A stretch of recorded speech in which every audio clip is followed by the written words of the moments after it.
so we are now putting it all together. We're going to use our three theorems, angle, angle, side, side, side, and side, angle, side. So we need to determine based off of what similarity, and then see if they are similar to each other.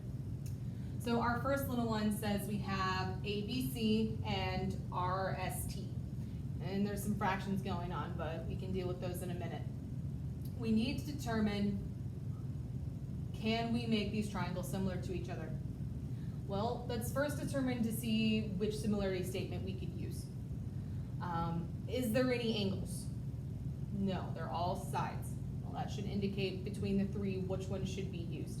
We're going to be looking at side, side, side because there were no angles that were given. So if this is similar, we're going to be using our side, side, side similarity theorem. Well, to determine if they are similar, we have to do our lovely proportional ratios again. So we must go from smallest to smallest, medium to medium, largest to largest. So our smallest between 6, 7/2, and 10 is 6. So we're going to be looking at 6. And then the next smallest one between 2, 2.5, and 3 3/3 is 2. So that's actually not too bad. We're going to see 6/2. Okay. So we're going to see 6/2. This is the exact same thing. Put it in your calculator, it's just 3. So what we need to hope for is they are similar, is that the others are also a ratio of 3. Our next one is 7 1/2. Well, 7 1/2, if we remember our fractions and putting them into improper fractions, we're going to take 7 times 2, add 1. So this is the same thing as 15/2. Okay, so we're going to look at our medium, which is 15/2. Okay, remember how to do that though. Take our big number times our denominator, add our numerator over our denominator. And we're going to see that between 3 1/3 and 2 1/2, those are similar based off of medium. So we now need to take 2 1/2. We're going to make it into an improper fraction. So 2 times 2 is 4, plus 1 is 5, still all over the same denominator. So we know 15/2 and 5/2 have to be our ratio to look at. Well, now that we've gotten two improper fractions, we can see that, hey, division of a fraction is the same thing as saying multiplication of the reciprocal. So the reciprocal between 5/2 is 2/5. Now we can see that this is just cancellation. So 2's cancel, and 15 divided by 5 is 3. So that's a good sign. Now we need to look at our largest, just to determine to see if it works. The largest of our first triangle is 10, so we don't have to do anything special there. Our next one is 3 1/3. So 3 1/3 is the same thing as saying 3 times 3, which is 9, plus 1, which is 10, with the same denominator of 3. Since it's on the smallest, it goes below here, and we go 10/3. Well, we're once again dividing by a fraction, which is the same thing as saying 10 times 3/10 because we're multiplying by the reciprocal. Now we can see that 10 and 10s will cancel, and we're left with 3. So that's awesome. We've got 3, 3, and 3. That means these definitely are similar. By our side, side, side similarity theorem, all three sides are the same. So we now need to determine the similarity statement. We said A, B, and C, so we now need to find the correct way to write these triangles. So this one's going to be R, T, and S based off of where our sides were. So triangle RTS is similar to triangle ABC. So this is very similar to past content and our last lesson. Please make sure if you're having any troubles, you are emailing me, letting me know, visiting me on the Zoom meetings. It is okay. On our last page of notes. Just got to get through it. So the next thing is we're going to determine if these triangles are similar and write similarity statements and state why they would work. Well, we first have to see, well, do we have things that are in common? this one specifically. So we can see through past areas that, hey, we have two sides.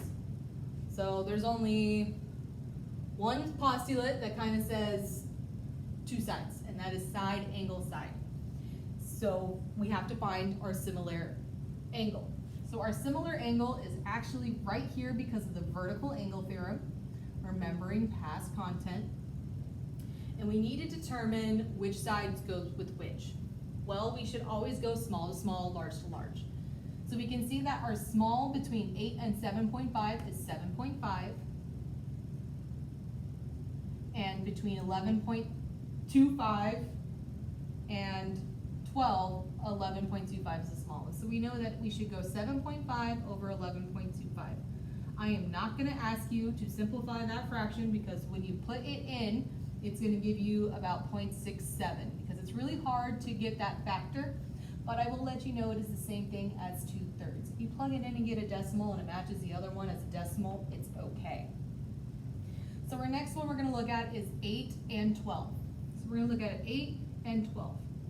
This one you should be able to simplify, but if you plug it in the calculator, 8 divided by 12, if you get 0.67, then you're good to go. Well, we have 8 over 12. This is the same thing as if we divide by 4 from each, we get 2/3. Hey, they match. Well, since they match, we have a side, an angle, and a side. We know they are similar. Since they are similar, we need to state the similarity statement. We have A, B, C. Well, now we need to know that if we have A, B, C, it's the same thing as N, since this matches the second, M, so it matches B, and then C again. So this is N, M, C. Okay. And we knew how to do it because SAS said so. This next example is looking at proportions and solving for X. So it's pretty much saying that these two triangles are similar and we need to determine how to solve for our missing variable. Well, these arrows indicate that these two lines of this triangle, that was a terrible line, are parallel to each other and will never meet. So that's a good indication that these two are similar. They have an angle, but we also have X, 8, 3, and 1. Well, we need to find what X is. So we can see our small triangle here has a 3 and X that correlate. Our large triangle has an 8, but it has 3 and 1. So what that means we have to do is be able to determine that 3 plus this length of 1 of 4 is for our large side proportional. Sometimes you're going to have to add a few things. So for this one, we are just setting up a proportion again. What we can see is that the small side on the bottom of 3 is going to have to be proportional to 4.